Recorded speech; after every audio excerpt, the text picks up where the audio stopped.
Hello everybody and welcome to another cheeky knockoff review courtesy of Sir Toys. In today's video we're taking a look at the latest offering from Mechanical Alliance. This is their Wasp agent, the Brave Dino Warriors Special Team. Yeah. This is of course an oversized version of the Studio Series Offroad Bumblebee, based on when he lands on Earth and takes on that lovely Jeep style form, very much like what we would expect from a movie verse swindle. Now this came from Sir Toys, so we didn't get the packaging included, but we do get an instruction booklet, which is different, I guess. And we get his cannon on his arm as well. He's not a bad size. I mean, he's definitely oversized. He's stands in just shy of between 20 and 21 centimeters. That's about 8 inches tall, which puts him pretty much smack bang in the middle of my Bumblebee height chart. And yes, he is sporting that much more kind of orange tinge to him than what we get with the other Bumblebees. And you'll notice just from the offset, he's made with the correct color plastic. I know that the Hasbro version had a lot of painted plastic, whereas this guy, he's done in that yellow. For example, these are cast in this yellowy orange. These are cast in that yellowy orange. There's no translucent or transparent, as MGO says, plastic painted up with that yellow. Now, I'm not sure how this height works really in this form. This is, of course, a mask figure. If you saw my Sir Toys unboxing video, you'll know that the vehicle mode, in my opinion, scales remarkably well with the mask figures. It's nigh on perfect, but maybe, I don't know, Bumblebee was quite a short, stout bot, wasn't he? So maybe the figures need to come up to about here. Not really sure. Maybe Mr. LaBeouf is more an appropriate height for this particular figure. Taking a 360-degree look at B, he's not bad. He is quite simplistic. He's basically just an oversized Studio Series Deluxe, but at the same time he does look nice in this sort of scale. I think it really kind of suits him, kind of being blown up to this sort of proportions, because it's a nice mold. But at the same time, I do prefer it when Mechanical Alliance or Black Mamba or AOMech, when they over engineer and they add more engineering to them, like they did with their higher end toys. This is definitely kind of more of an entry level upscale, but at the same time that doesn't necessarily make it a bad figure, and it is good value for money, bang on the buck. Pretty decent head sculpt considering. A bit of a longish neck there though, kind of an odd position, because when we rotate the head it rotates right back here, and the pivot on that neck is very unnatural indeed. Come around to the arms, they're on ball joints, out to the side, out. There's a swivel here and a bend on that elbow.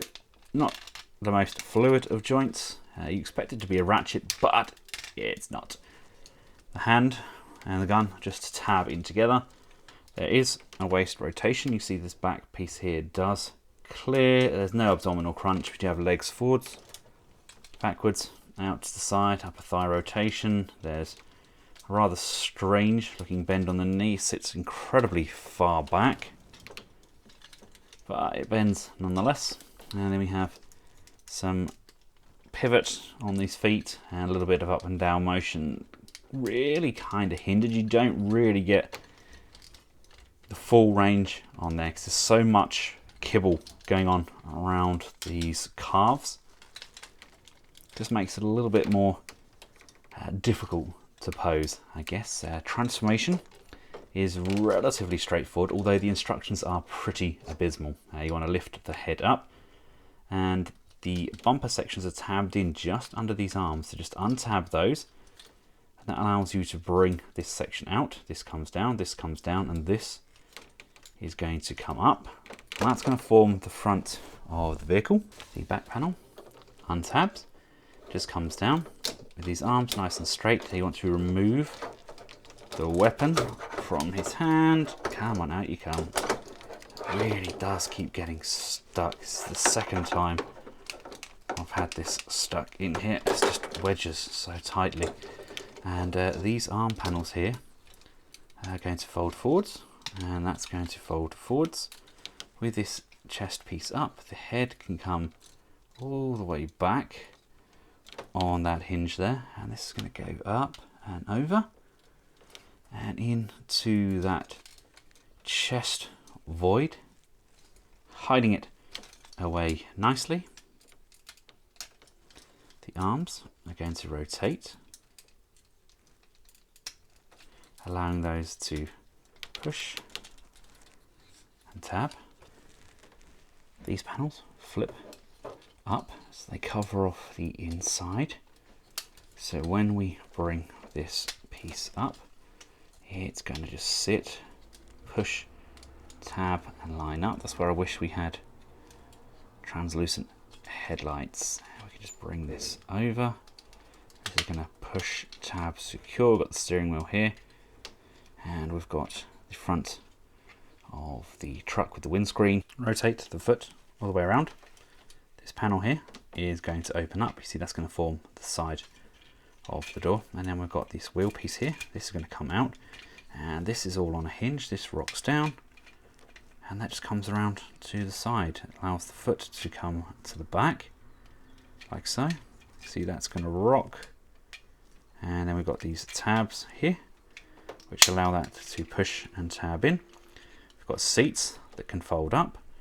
When we've done that with both of these, we can bring this panel here upwards on both sides, and they're going to form the gas tank and the spare wheel.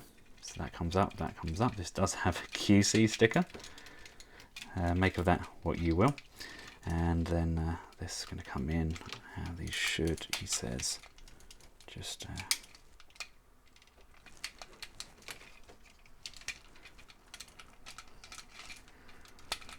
come on. There we go. That's snapped in there, that's snapped in there.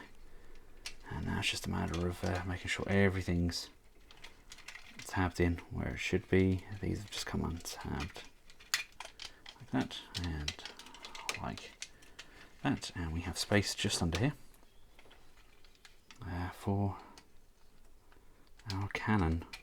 Slides in on both sides like so, tidying up, and here we have it fully transformed up. Again, I've shown Shy there because I'm still not entirely sure which scale works best. You know, I think that looks pretty decent. Could do with some paint, especially around like the rims, etc. But this being kind of a simplistic version, they haven't put a great deal into doing anything other than really kind of oversizing it. I think I just really pop that out. I think that looks better in my opinion, but the options there, I think personally that works quite nicely with the mask figures. My Shy, for those curious, is 3 3/4 inch, that sort of scale, so that's at 1/18 scale. Same sort of scale as G.I. Joe's. So if you think that could work, maybe some of the Acid Rain figures, or the B25, which is the same size as the mask figures. But all in all, that's a pretty decent transformation, nothing overly complex. Does what it needs to, and it's entry-level transformer at an entry-level price. Huge thanks to Sir Toys for making this video possible. I've included a link in the description below where this can be purchased, and until next time, for myself and the rest of the Collectables household, thank you all for watching. Goodbye.